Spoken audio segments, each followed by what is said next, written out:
Hi, Robin. Hi. How are you? We're good. We're glad to have you with us today. Oh, wow. Look at all those colors. So beautiful. Is there So, enough light? welcome. Welcome. Thank you. Welcome. Welcome to you guys too. Is there enough light for you? Yeah, it looks fabulous. Okay. Jess and I are here, and we're excited to be in your studio area because we've never seen it before. This is where your magic happens with these beautiful paintings and all the beautiful colors. So, we're all stuck and homebound right now. So can you tell us a little bit about how this is affecting you in terms of, are you getting more painting time in? Do you have more creative thoughts going through your head? Is this, as difficult as this time is it providing you a little bit more ability to sit still with your art and make it happen? Um, well, first of all, I would say that the house to me really is my sanctuary.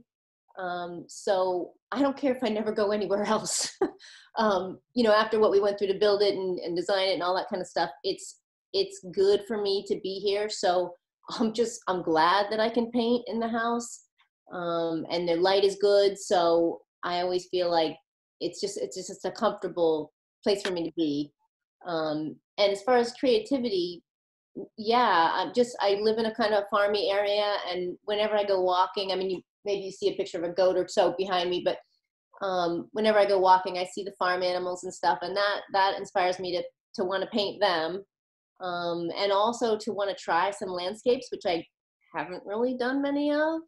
Um, so yeah, it's a good place. But I'm not gonna lie, it's um it's definitely tough to think that you just can't go off and do whatever you want to do anywhere with anybody. But I feel like because I have the art, it's um it's something to do always. We love the blueberries, as you know. Every time we get a new blueberry painting, they're in and they're out. So people love them.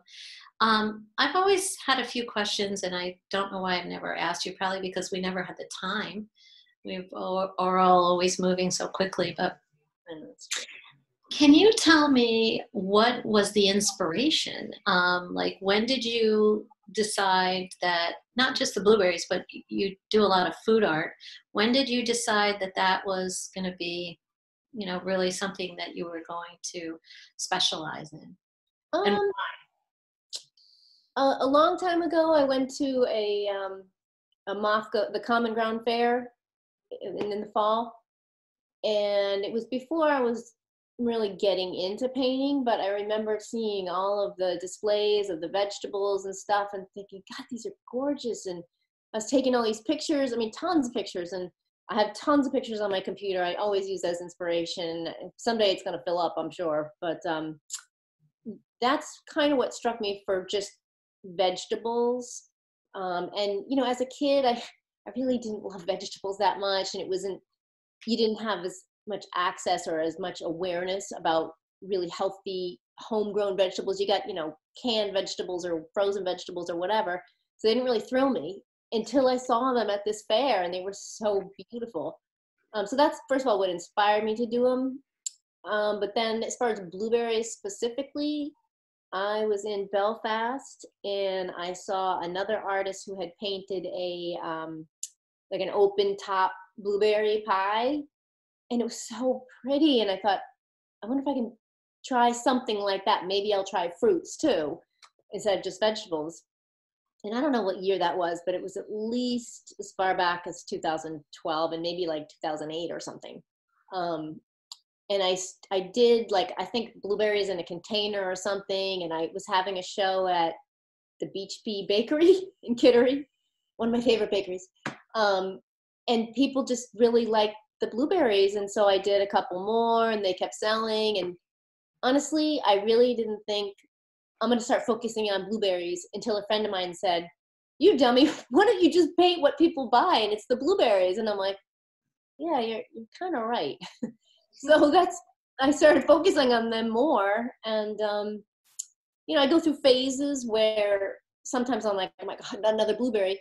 And then other times I think I'm not having success with the thing I am painting. So I'm going to do a blueberry because I know I can get it done and I need that feeling of I've completed something. And the way I've approached them has changed over the years too.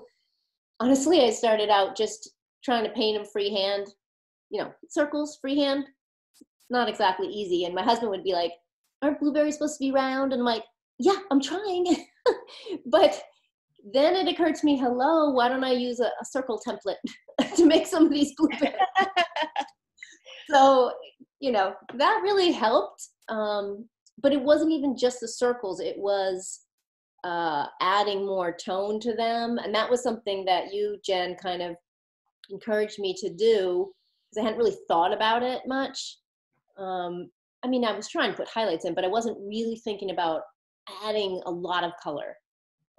So then somewhere, I don't know where, I saw something about underpainting. And because I'm self-taught, that's stuff that I didn't necessarily know about. And I kind of thought, oh, that's a waste of time. That's a waste of paint. Because I don't have a lot of patience. But I tried it. And what is neat is that blueberries have underneath the skin kind of like a rusty, maybe deep burgundy kind of color going on that you notice when they start to go bad, or if you peel the skin back a little bit. And if I do the underpainting with the rusty kind of colors and it shows through in certain areas, it's so much better. It's so much richer. And so now when I'm doing them, I like doing them more because it's more satisfying that I can bring out these other colors. Yeah, that's I think the shining star is the way you what I tell the customers or our gallery goers when they come in and ask about them is each blueberry has its own little personality. Yeah. And, yeah. And that's because you are, you know, working with the shadowing and the light and dark, and the underpainting is really important, clearly, in your work. So we love them. I wanted to ask you a little bit about your studio. I know you took us downstairs briefly before when we were on the phone, but there's some other works that you have in your studio that I kind of wanted to speak to a little bit. Your background is in graphic design. Is that what it is? And I think it's important because you have two wonderful worlds coming together with your work. So I wanted you to kind of elaborate on that a little bit, if you could. Yeah, I used to work for advertising firms and design places in mostly in Portland. One of them was this place called Image Set Design, and it was in, I don't know, late 80s or something like that. I think that I started working there as a production person. So I learned about making images high enough resolution to print well, things like that. So I had the technical knowledge about how to do, you know, sort of my own images, which I do now. I'll take a picture of them and I know what size they are and how much resolution they have. So I learned that kind of stuff. But in the meantime, I wasn't really painting yet. I was doing some illustration, and I was hired as a freelance person to do some illustration for Tom's of Maine, for a book publisher called Heinley and Heinley, 2 or 3 other things, you know, some local ads and stuff. Like before Time Warner Cable was Time Warner Cable, I did some drawings for public cable. And one of them was this thing that it's an image that went on the side of their trucks and also on their recycling bins. And I forget, it was a stream with fish or something like that. It was all about the environment. And one day I was driving around and I saw one of those trucks with my image on the side of it. And I'm like, oh my God. So I started chasing the truck. So I chased it all the way into South Portland so I could go to their parking lot and take pictures of it so I could prove that I really did do this thing that was out there in the real world, and put it in my portfolio. So that's where I got kind of the background. And then eventually when I went out on my own to do painting and freelance graphic design, which I still do, and I do logos and stuff,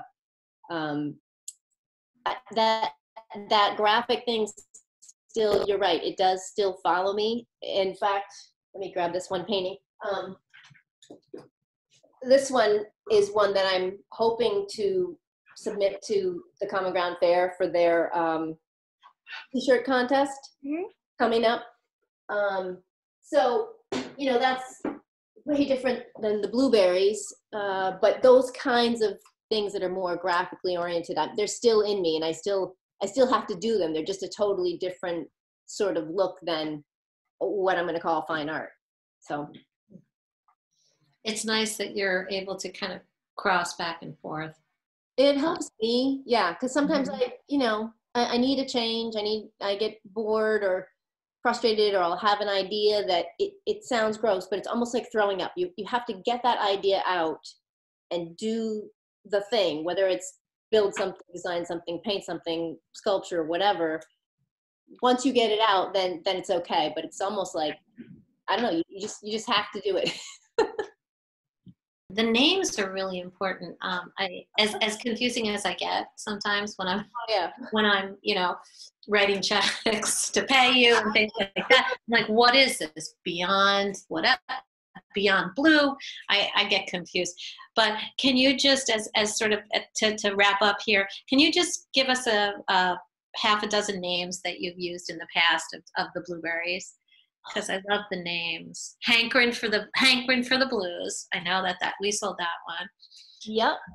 And it is a struggle to come up with new ones. A lot of times I have a whole list of ideas of names, and there's probably, I don't know, 200 there, but I like them when they're funny, and so it's more fun when you come up with something like that. I'm trying to think. One of them was Blue Bloods. One of them was State Representatives.